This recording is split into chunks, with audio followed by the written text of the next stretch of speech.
Hello, everyone. My name is Margaret Wolford. I am very glad that you have joined us for today's session, Navigating the Path to Graduate School in the Time of COVID-19, brought to you by the Biomedical Engineering Society. To get started, just a brief introduction of myself. As I said, my name is Margaret. I go by Maggie Wolford. I am originally from Kentucky. I hold a Master of Arts in Public Relations and a graduate certificate in Institutional Effectiveness from Ball State University. And I am the Director of Graduate Recruitment and Admissions for the Thomas J. Watson College of Engineering and Applied Science at Binghamton University, State University of New York. If you happen to be interested in a graduate program at Binghamton, or if you'd like to connect with me to, for example, get a copy of today's slides, you can certainly reach out to me on email. I've also listed the email address of my colleague, Owusu Boche, who is one of our other grad recruiters. And you can always look for information on our website. But today's session is not a Binghamton information session. It is about applying to graduate school in the time of COVID. So just a brief overview of what we're going to be talking about today. We're going to do a little bit of introduction and share some data. We're going to talk about the things to consider before applying to graduate school, how to search for graduate programs, how to apply to graduate school, and then there's also going to be Q&A. You can enter questions through the Q&A feature here at any point during the presentation. I will be receiving those questions through one of our chat windows. And so if it's something I can easily segue to as we're talking about it, I am happy to talk about it in real time. Otherwise, I will address the questions at the end of the presentation, and we'll try to get through as many of those as we can because I know everybody has sort of some specific questions about this. So, all right, let's get started. There are a lot of reasons that someone might choose to pursue a graduate degree. It gives you more time to mature as an individual, figure out what it is you want, if there's a geographic area of the United States or the world that you're wanting to target, maybe get some stuff figured out in your own life. It also gives you more time to mature as a professional. So to get some more skills, to learn new technology, to build up your resume. Graduate school also offers multiple options, including interdisciplinary studies. It is a little different in that in undergraduate, you more often than not have to do some Common Core classes, and then you're able to take the courses specifically in your area of interest. Graduate school is just your area of interest, whatever your discipline is. And if you want that to be very, very narrowly focused on one academic area, more often than not, you can find a program that will allow you to do that. Or if you're wanting to do a graduate program that allows you to explore a lot of different areas, there are also programs that allow for that. People come back to graduate school for a lot of different reasons. So they may work for a few years or several years and come back because they're seeking a change either in industry or profession overall. They may be wanting to learn about new technologies, theories, or courses available. And it also allows them to gain a competitive advantage and opportunities for advancement. We have a lot of graduate students, particularly in our computer science program, who have been working professionals, and then they come back to get their master's degree so that they can get a more advanced position in the company that they're in. So it does give you some opportunities there. And for anyone interested in a PhD, I would say that a master's can be a great first start before you commit to a PhD program. Many universities have a requirement that you have to have a master's before you can apply to the PhD, though some will allow for direct admission from the bachelor's. You do need to have a genuine love of research and the topic that you're interested in studying. My husband is currently a PhD student. I know that he is just wildly in love with his area of study, but you are living and breathing it 24/7 all the time. And so it really needs to be something that you are choosing because you genuinely love it and you're interested in it and it excites you. A PhD is often a means to pursue a career in academia or possibly senior leadership. There was a report a few years ago from Forbes that talked about the number of Fortune 500 companies who their CEOs have PhDs or some other equivalent degree, such as an EDD or something like that. So there's a lot of different options like that. I do actually see a question already about a combined master's PhD program. This would definitely be something that when you're looking at the graduate program that you're interested in, some universities will have sort of a connected curriculum where you do your master's degree and then you just very easily transition into the PhD program. You don't have to reapply. You don't have to repeat coursework, things like that. Other universities will have the option to enroll directly into the PhD program, but then after you successfully defend your prospectus or your comprehensive exams, depends on the university, then they award you a master's degree anyway, so that you kind of get like a thing along the way. So it can definitely be helpful. Many universities will offer something like that, some version of a combined master's PhD that can save you some time. So that is definitely something to look at when you're looking at universities. Speaking of masters and PhDs, you really do want to weigh your options. So a master's degree typically takes 1 to 3 years to complete, depending on the program of study. PhDs typically will take 4 to 5 years, but I have known students who are in PhD programs for 7 or 10 years if they're doing them part-time. So you really need to be considering how much time you're going to be dedicating to this, and if you're going to be working while you're also pursuing your degree. Master's degrees tend to offer very specialized training in an area that is career-oriented. So you're looking at, how is this going to help me advance my career? What's the next step? Where PhDs, you're doing a lot of fellowships and assistantships. You're working with people in your academic area all across the United States and the world, and you're constantly working with people on that same area because it is very research oriented. Master's degree, of course, a little bit less time and money, but a PhD, even though I'm going to talk in just a second about how you can make more money, it's really about creating knowledge, about creating something new, doing some new research or new perspectives to the area that you are studying and putting that out into the world. But as I said, there's also the money side of things. So this is a report from the National Association of Colleges and Employers. I just pulled some of the most common graduate programs, and this is average salary by discipline for 2020. The 2021 data is not yet available. And actually, you can see that when I pulled this data, especially with COVID hitting last year, not all of the data points were available. So there are a couple of places that I had to use the 2019 report data. But you can see here sort of the growing potential between a bachelor's degree, most of which look like they're giving you pretty solid starting salaries on average. But then you can see how that grows at the master's level and then grows again at the PhD level. I will, of course, note this isn't true for absolutely everyone. There may be a time where you hold a PhD, but you're applying for a position that only requires a master's. And so you may not be getting the pay that really reflects that credential that you have. But that's something that comes a lot later. There's a lot of things with career services and career planning. And also it may just be a fact of where you're trying to target. So there's a lot of factors there, but these are some of the averages for those degree attaining salaries. And then to sort of put that in perspective, because not that $10,000 more a year is anything to sort of sneeze at or anything, but we did have one of our faculty a couple of years ago who did this analysis that showed that with the slight change in pay scale over the course of your working career, someone who holds a master's degree is anticipated to make about $1 million more than someone with only a bachelor's degree. And so this is, you have to think about not just the short term, what's the starting salary, but you have to think about how that's going to compound over time for how long you're going to be working.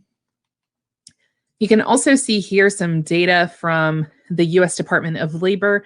Again, this is the 2019 data because they're usually about a year behind.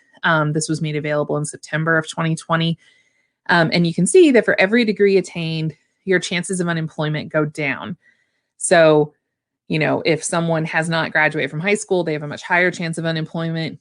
Many of you who are participating in this session already have or will soon have bachelor's degrees. And so you're already below the national average for unemployment. But if you achieve a master's, it goes down more. If you achieve a doctorate or a professional degree, such as an MD or a DD, then it goes down even more. And so, again, not that these are the only factors, but it is definitely something that helps when you're trying to explain to your family why you are considering going on to graduate school. Higher earning potential, lower unemployment rates. This can all be very helpful. But then again, as I mentioned, much of this data is from 2019. Some of it is from 2020. And we live in a very different world than we did a year ago when a lot of this data existed. So to give just a little bit of context about that and its impact on this whole discussion of graduate school, there's an excellent report that came out in June that talks about the unequal impact of COVID-19, why education matters. And this was put on by the Federal Reserve Bank of San Francisco and a few researchers there. And there's a lot of very interesting data here. I would strongly encourage you to check out the article if you're interested in it. But a couple of very key points to what we're talking about today, I wanted to pull out. You can see here the job loss relative to working age population shares by degree attainment. So for those who only had high school or less education, their chances of unemployment went up significantly. Some college, that chance of unemployment came down a bit, but it is still higher than the working age population. So you were more likely to lose your position than not. But for those who hold a bachelor's degree or a graduate degree, that chance of unemployment went way down. And when you think about the kinds of positions that many of these people hold, that makes sense. Looking at that next graphic, it talks about the level of contact that one might have based on educational attainment. So, is telework something that is conceivable for someone who works in, say, the service industry? Not really. And those would be a number of people who have a high school diploma or less, where then if you're able to get a little bit more educational attainment, you're probably in maybe more of a managerial position. And if you have a graduate or a college degree or a graduate degree, you may be in, a corporate office or something like that. So you can see how the level of contact within one's daily position, their ability to transition to telework is very proportionate to the degrees attained. I know, for example, for myself, my entire team was able to transition to remote working very, very easily because a lot of what we do is things that we would be doing from our computers anyway. So we're able to do that at home. But I have friends and colleagues who, work in other positions that are much more hands-on, where you're really working with people very closely.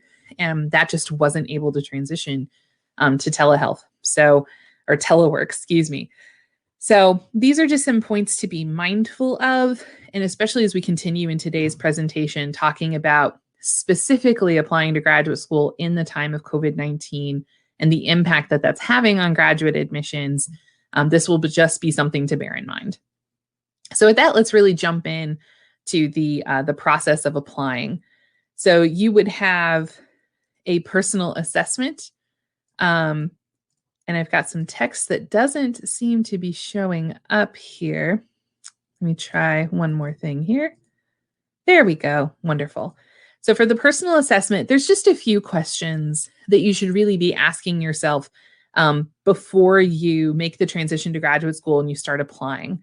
Why do you want to go to graduate school? Is it something that is something you're actually very interested in, or is it just something everybody has told you to do?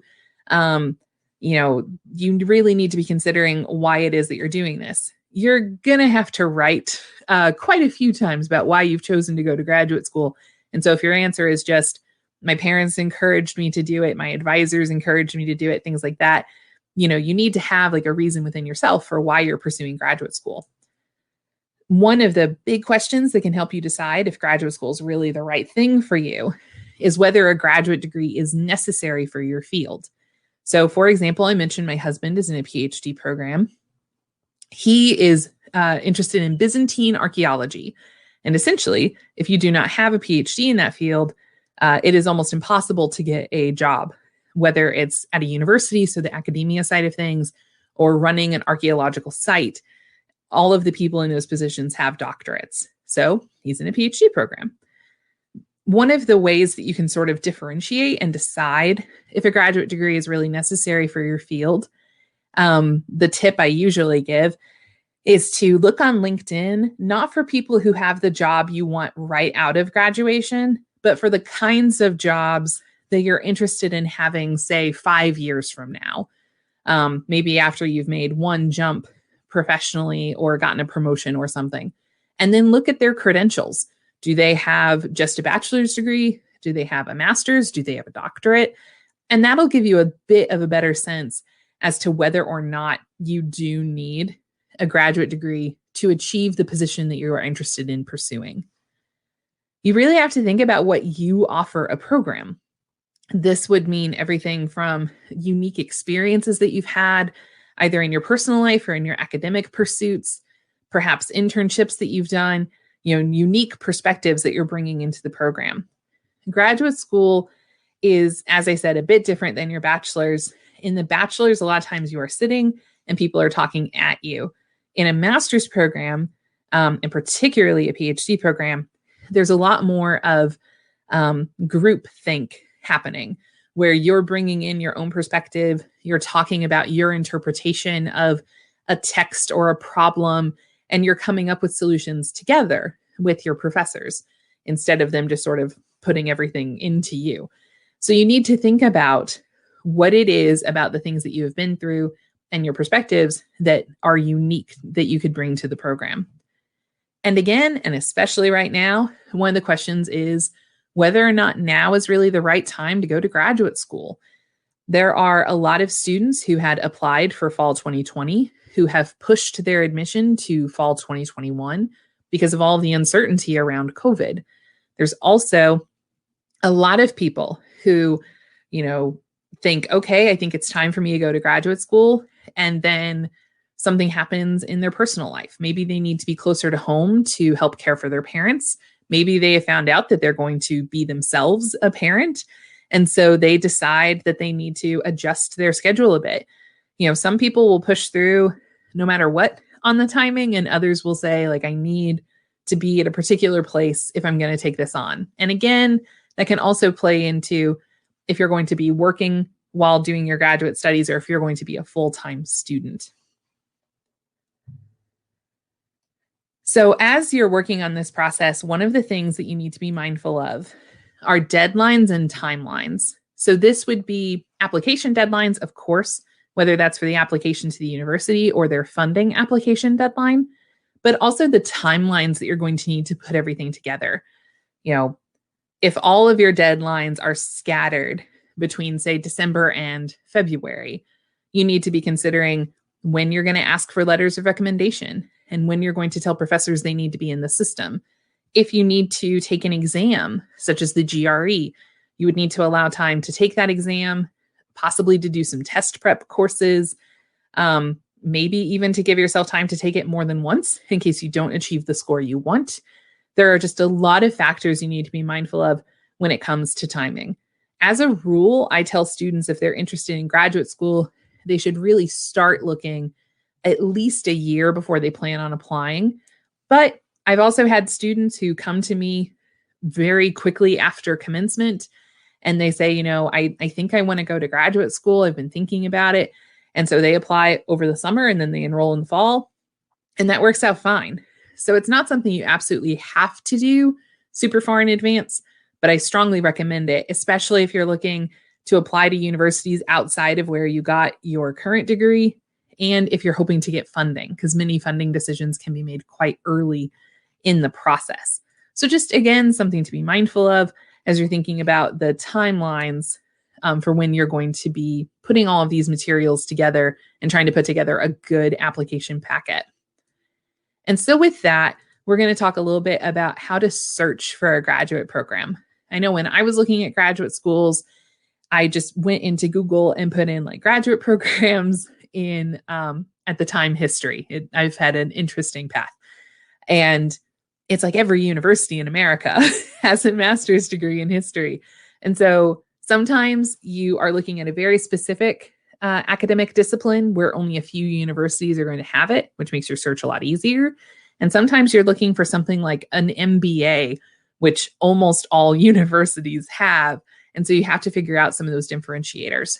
So let's talk about how to search for a graduate program. First and foremost, fit is key.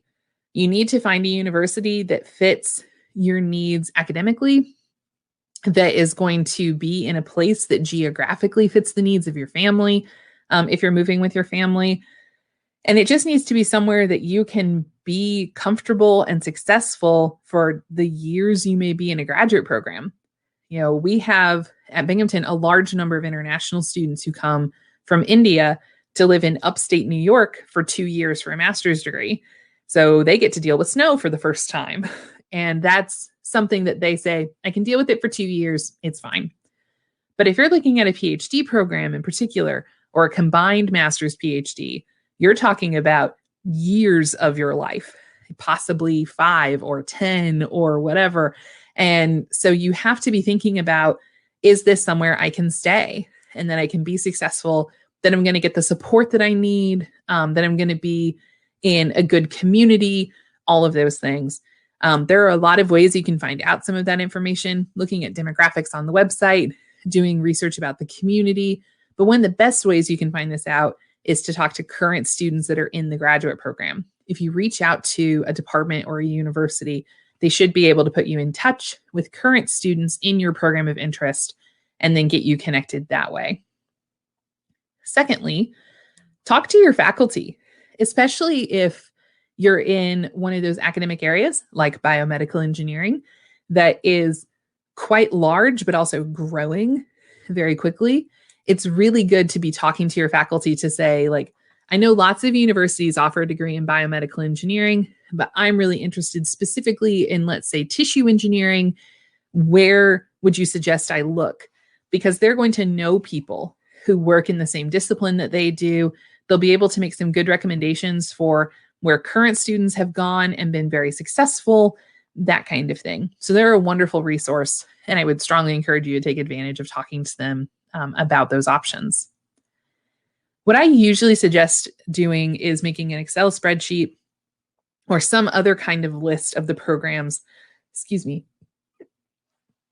in your particular field of interest. This is a great way to keep track of what their requirements are, when their deadlines are, how everything has to be received, whether it's digital or physical that you need to mail in, that kind of thing. It can be extremely helpful for keeping track of who you've already talked to, who you haven't been able to get a hold of, that kind of thing, just for keeping everything straight so that you don't mix up anything and miss a deadline, for example.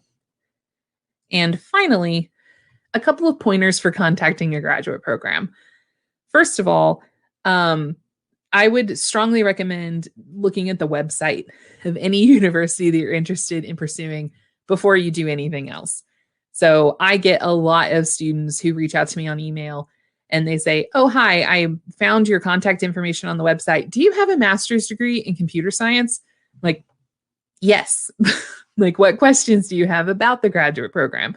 So if you do just a little bit of research before making contact, you can ask more pointed questions. You can show that you've done the research, reference some of the things you found on the website, and that lets the person you've contacted know that you're serious and that you've done your homework. And that can be very, very helpful.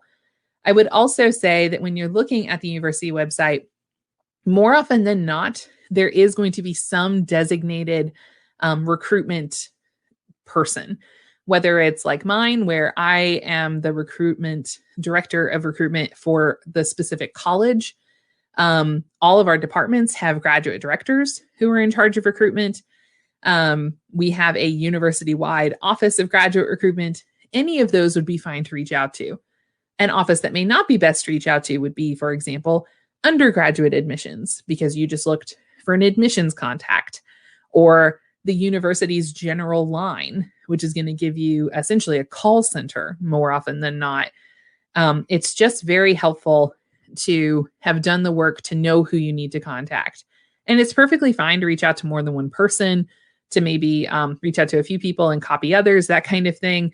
But I would just strongly recommend that it is helpful to have done a little bit of research on the front end, so that the person who receives your message is a little bit more inclined to respond to you quickly, because they say, oh, this person is serious. They've done some of the work. I'm going to use some of my time to invest in helping them.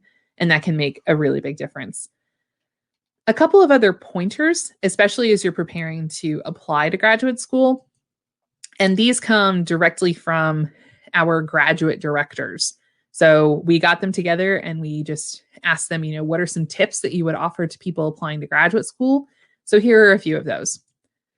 First of all, do not apply to only one program. You really want to make sure you give yourself options. I did not do this when I applied for my master's program. I decided that if I couldn't go to the best school for the discipline I was interested in, that there was no point. And so I only applied to one university. It was extremely competitive and I did not get in. And so then it was much later in the cycle and I was restricted to only the schools that were still taking applications. That worked out very well for me. Going to Ball State was a wonderful step for my professional development, but it would have been good to have given myself a few more options earlier in the cycle. And it's also good because meeting minimum requirements does not guarantee admission to graduate programs. I think a really great example for this is actually biomedical engineering. We've had a number of applicants over the years who have great transcripts, really strong test scores. They've done wonderful internship experiences and things like that. And they're applying to, let's say, the PhD program at Binghamton. So on paper, they meet all the requirements. They check all the boxes. But then their area of research doesn't match up with any of our faculty. So then the faculty say, well, why would we take on this student when we're not going to be able to help them grow in the area of research they're really interested in?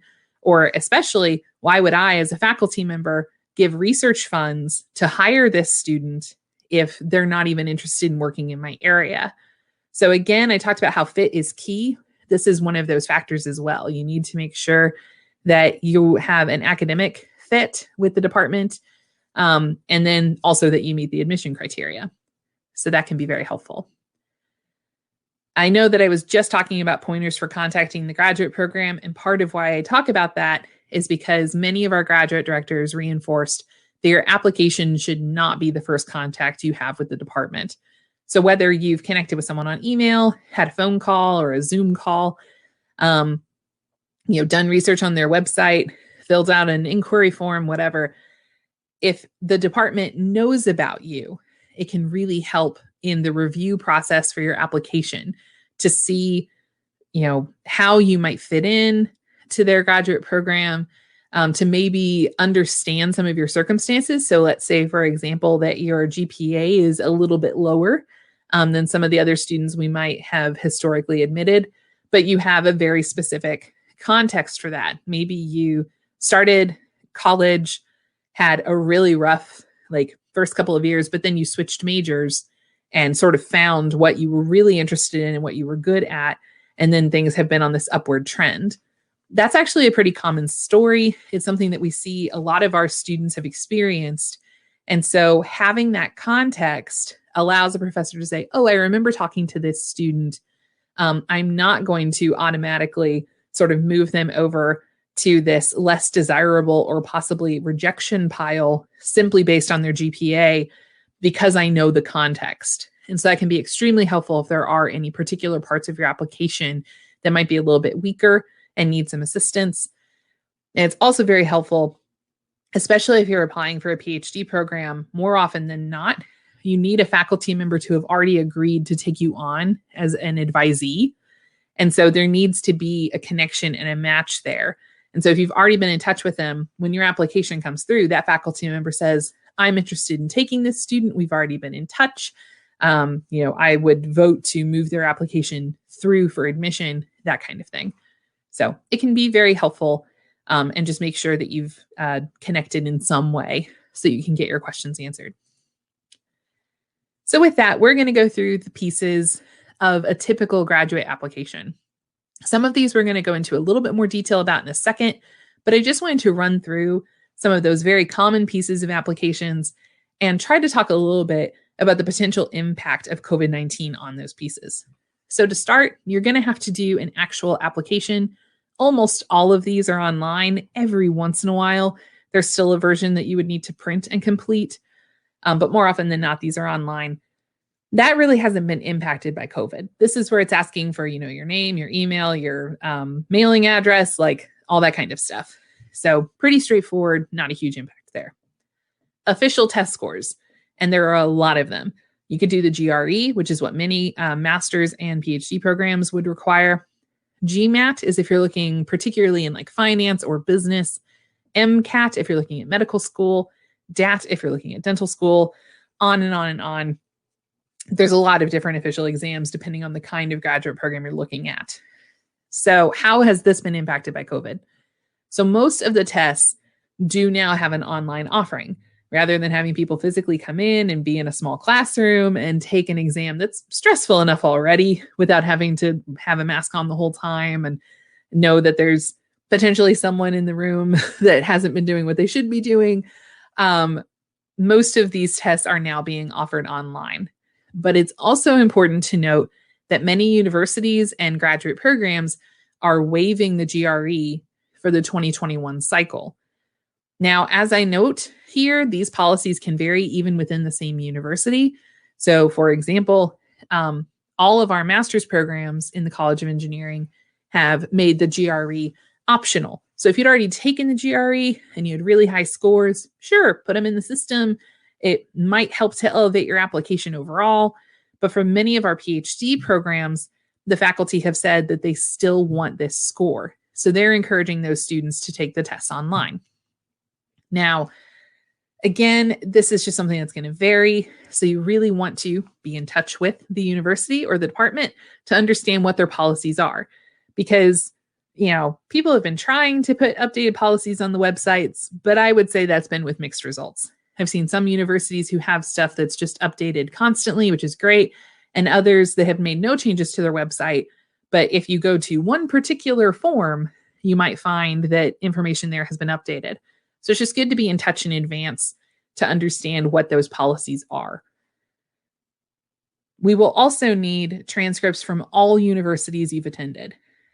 At the application stage, many universities will accept unofficial or PDF copies of the transcripts for admission.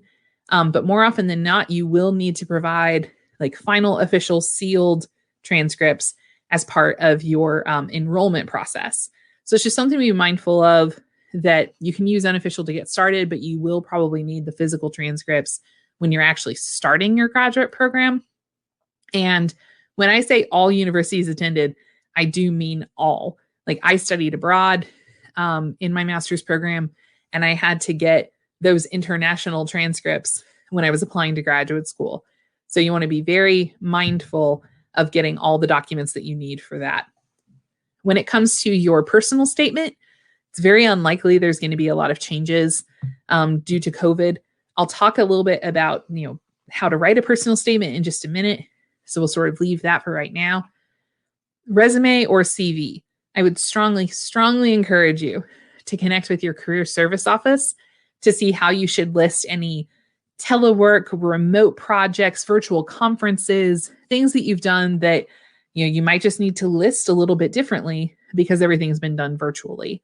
They'll be able to help you with that pretty easily. And we'll talk a little bit more about the resume in a moment. For the letters of recommendation, many universities are now requesting those to be sent directly over email from the recommender rather than mailing something in. So that has been a little bit easier. And the last bit here is that some universities or programs will have specific materials that they want. So let's say, for example, you're applying to anything in creative writing or journalism. You'll probably need to submit a writing sample. If you're doing something in design or architecture, you're probably going to have to submit a portfolio. that kind of thing. All of those materials are typically listed on the website. Many of them will need to be submitted electronically unless otherwise indicated by the university. Every once in a while, they may ask you to physically mail something, but more often than not, these are things that are being accepted virtually because of COVID. One more thing on just sort of the broader question of the application in the time of COVID-19. You've heard me reference a few times now fall 2021 or the 2021 admission cycle. All of this information that I have provided talks about when we're looking at the fall 2021 cycle. So if you're a senior right now looking to start graduate school later this year, all of this applies to you. This will be very helpful for you. If you're a junior or a sophomore or even a freshman, and you're thinking about going to graduate school a few years from now, we don't know if all of these policies will still be in place. For example, thinking specifically about the GRE scores, many universities are using this admission cycle to see if the GRE is really necessary. And so there may be more universities waiving the GRE in future. But there may be some universities who waived it for 2021 who say that they require it for 2022. So again, things are just going to be shifting. And I would strongly encourage you to be connecting with a member of a recruitment team at whatever university you're looking at applying to, just to make sure that you completely understand the requirements and that everything's going to be submitted properly. Next, like I said, we're going to talk a little bit more detail about some of the specific pieces of the application. So for the personal statement, these are typically just a couple of pages.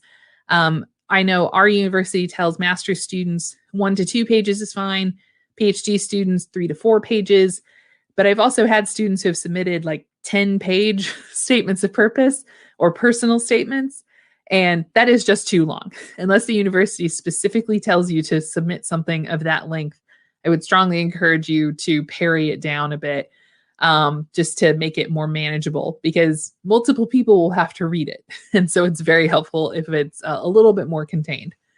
Within the personal statement, you really want to demonstrate that you know about the department, its faculty, the research that's going on.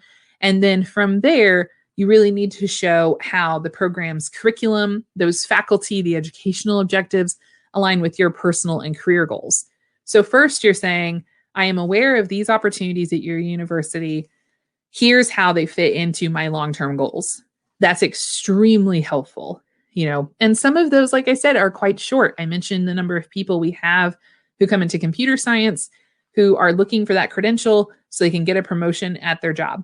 And they just say that. And that is completely fine. I am here to get a professional credential so I can advance my professional career. That's fine. I chose Binghamton because you all have faculty working in this area, which is something I am particularly interested in. That's great.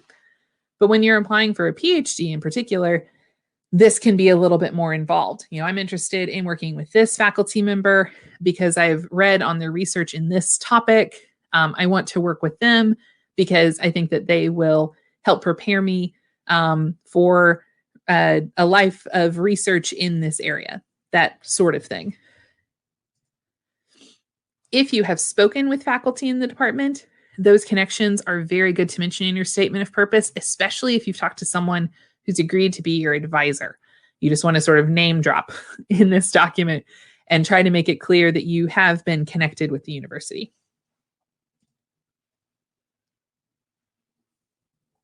The challenge of personal statements is trying to reflect a balance of well-defined goals for your graduate study and also a certain level of intellectual openness.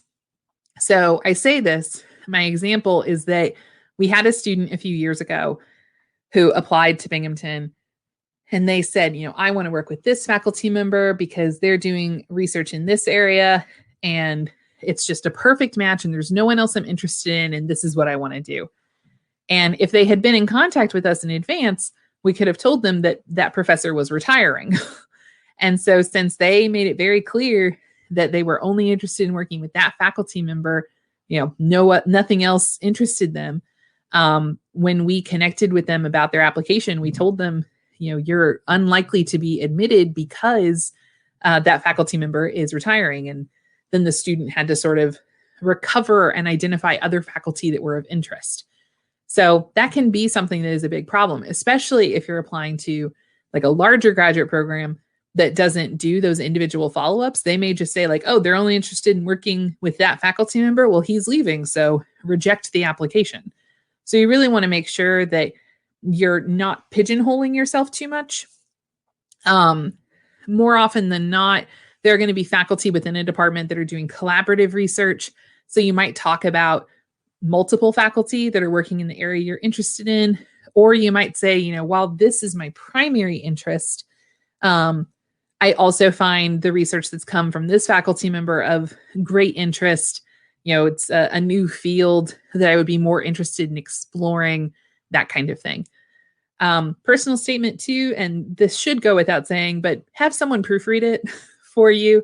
You want to make sure that you don't have grammatical mistakes, punctuation errors, that kind of thing, because this is really, it's a lot like your cover letter when you're applying for a job. This is sort of your first impression to an admissions committee, unless you've already been in touch with someone there, and you want to make a good impression.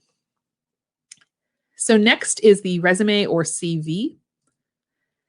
As I said, I would strongly encourage you to have this document reviewed by career services or even your faculty.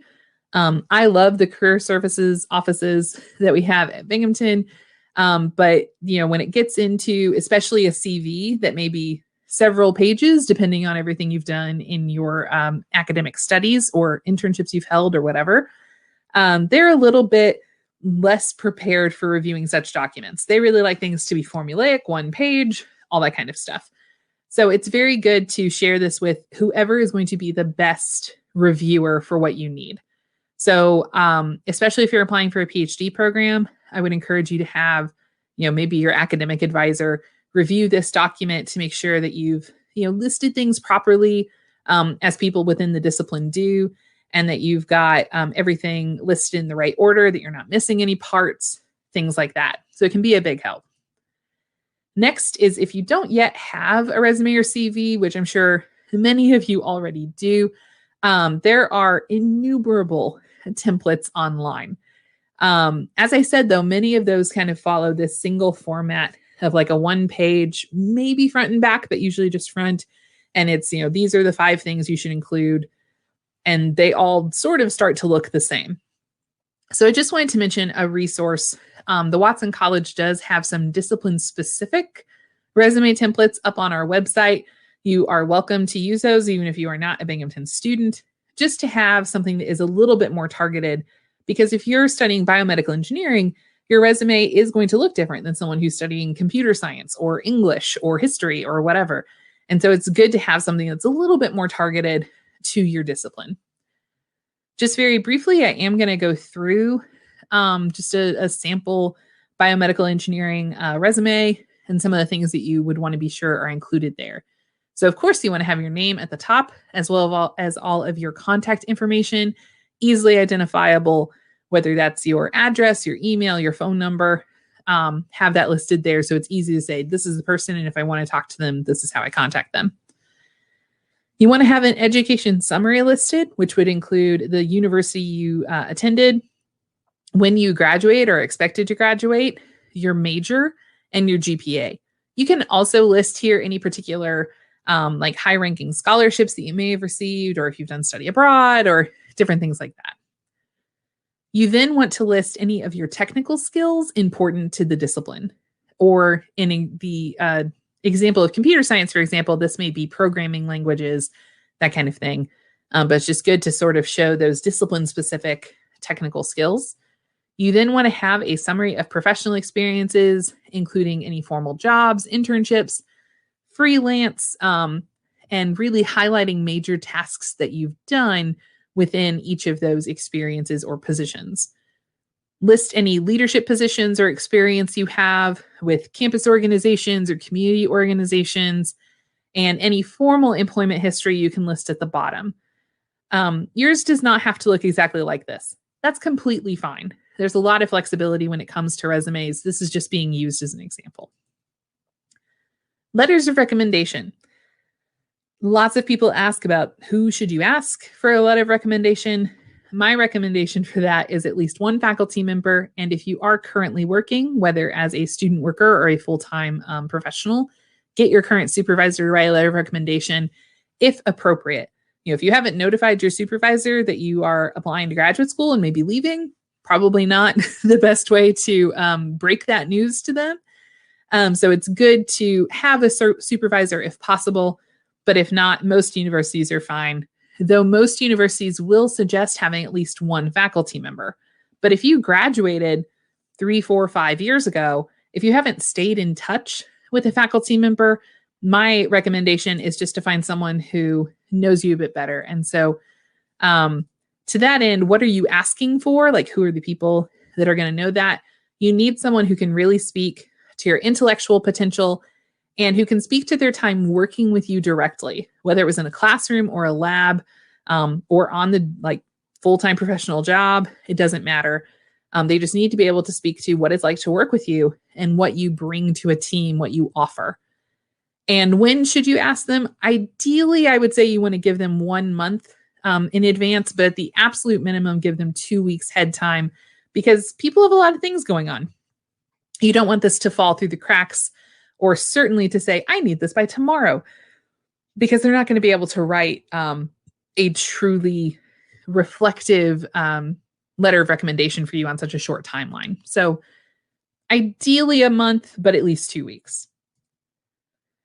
And just a note, please do not draft your own letter of recommendation. If you ask a professor or a colleague to write you a letter of recommendation and they say, oh, just draft something up and I'll sign it, maybe ask someone else. You really want someone who, like I said, can speak to your potential. And some universities, if they find out that you've written your own letter of recommendation, that can be grounds for denial. So you just want to be mindful of that. A very brief special note to any international students who may be attending this session. Some schools will require additional materials from you, so just be sure again to check those requirements. And if you're receiving a degree from a U.S. institution, you might be able to have your English proficiency requirements waived for your graduate school application. Different universities have different policies, but just something to check out for. So one last big piece of this discussion is the funding question. So we have a lot of students who the conversation goes, oh, do you have a master's program in biomedical engineering? Yes. Okay. How do I fund graduate school? So this could certainly be its own topic for an entirely separate session. So I'm just going to run through some of this very quickly. And then I see there's a couple of questions I can answer. So I mostly want to give you guys some vocabulary. So if you've heard about research assistantships, teaching assistantships, etc., it's just good to know what some of those are. Research assistantships tend to be that you are assigned to a particular faculty member, a project, or a laboratory where you're doing research, usually for about 20 hours a week. Most of those positions will come with a salaried stipend and then a tuition scholarship.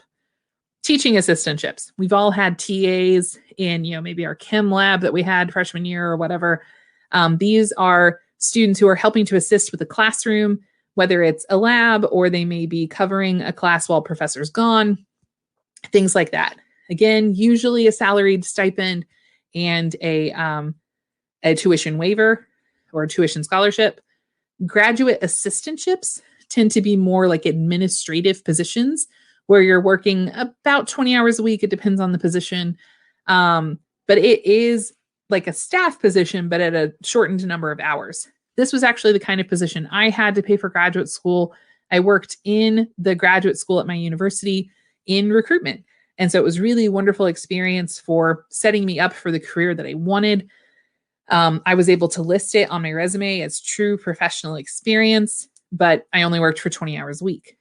And for me, that was a salaried stipend as well as a tuition scholarship.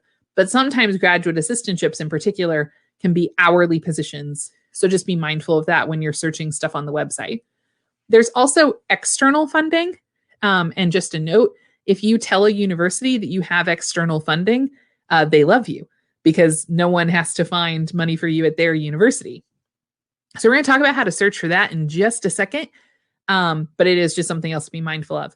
This would be like, At undergrad, some students might have Pell Grants, or you may have received something from like a Rotary Club or something. These are those external things that are not offered by the university, but they come from some other organization. When should you ask a university the funding question? And my recommendation for this is generally that you wait to ask until you have applied. You can ask just about, do you guarantee funding for your students? Some of those very basic questions when you're making initial contact and trying to decide if you want to apply to a university. But when it comes to like the nitty gritty of how much is being offered, is there a tuition scholarship, trying to get into some more specific details, that would often come after you've applied or even after you've been accepted. One other note I'll make here is about how to compare funding offers. So if you get funding offers from, let's say, I'm just going to use Binghamton because it's where I'm at, Binghamton University, and say a university in New York City, and the dollar amount of those stipends is essentially the same. Let's say you're offered $40,000 a year. $40,000 in Binghamton means you can probably get an apartment on your own, that you can, still have plenty of money for going to, I don't know, I was going to say going to the movies, but I guess we're not really doing that much right now. Doing things that are fun, going shopping, having some extra spending money or travel money, things like that. $20,000 in New York City means you're probably going to have a very tiny apartment that you're sharing with a bunch of people, and you're just not going to have a lot of extra funds. So you really need to make sure when you receive a funding offer that you're being mindful of the cost of living in the place you're looking at. A university might offer you a 50% tuition discount instead of a full tuition discount. So how much does that mean you're still paying? That kind of thing. So it's just really good to make sure you're making them as much of an apples to apples comparison as possible. So that last point, what do you do if the school you want to go to doesn't offer you funding? This is really where you can start looking for some of those external opportunities. So just wanted to make you aware of this resource very briefly. Binghamton has an Office of External Scholarships, and we have a system called Scholarships and Other Award Resources. It's literally a search engine. You can put in your academic discipline, if you're looking at a master's, PhD, whatever. It may ask you a couple of qualifying questions about, are you a woman? Because maybe there's opportunities only for women. Are you a U.S. citizen? Because maybe there's something only for U.S. citizens or something only for international students, that kind of thing. It's a wonderful resource, again, that's available to people even outside of Binghamton. And it can just give you a good place to start. And you can also use Google. Google is your friend when you're searching for a lot of this information, just trying to find opportunities to fund your graduate studies. So with that, I do see there's at least one question in the chat. If you have additional questions, please feel free to send those along, and we will answer them as quickly as we can. So the question is, I know some friends who went in for PhDs, but because they are more experienced, they didn't get employed because the companies couldn't pay what they were worth. That definitely happens. So what do you recommend to a biomedical engineering student? Should I go for just a master's or on to the PhD? For biomedical engineering, I think in particular, it matters the kind of position you're looking for. So if you want to be a member of a research team in a laboratory or a university where you're doing research work, but maybe you're not leading a research team, a master's is probably fine for that. But if you want to be the lead of a research team, if you want to work in an upper level position at the NIH, those are probably going to require a PhD. So it's more of a question of what it is you think you want to do. And again, looking to see what's necessary for that. So if you want to be a professor in biomedical engineering, a PhD would be advisable. But if you're just wanting to, go work at sort of like a more mid-level position in, say, a pharmaceutical company or something like that, a master's degree is probably fine for that. As you noted, though, there are certainly times where people are not getting paid what they should be getting paid because they only have, or they have a PhD, but the position, doesn't reflect that. That is certainly something that happens. But there are also some companies that you work at that have built-in requirements about, let's say you're working at the company and you then get a PhD. So let's say you were doing it while working. So you're doing the graduate program part-time. Some companies or universities will have something built in that says, okay, now that you've achieved this higher degree, we have to give you a pay increase of at least X amount of dollars. That's something that Binghamton has. So I know one of my colleagues secured her master's last year, and she had an automatic pay increase that happened once she was able to show that credential. So that can be a big help as well. So, do your research on the positions, but also the company themselves. I don't see any other questions coming in at the moment. I'm going to allow just a second for that unless I get a message to wrap up. But I do want to thank everybody for your time today. Again, here's my contact information, my phone number, my email. If you have any questions about this topic of searching for graduate programs, or if you'd like a copy of the slides, feel free to reach out to me. I'm happy to help however I can. I'm obviously employed by Binghamton University, and we'll probably give you a soft pitch to consider us, but I genuinely would have benefited very much if someone had helped me through this process and given me a bit more information. So even if you're not interested in Binghamton University, I am happy to help answer your questions. So please don't hesitate to reach out. And so with that, I thank everyone for your time. I hope you have a wonderful afternoon. And like I said, please don't hesitate to reach out if you do have any questions. Thank you very much.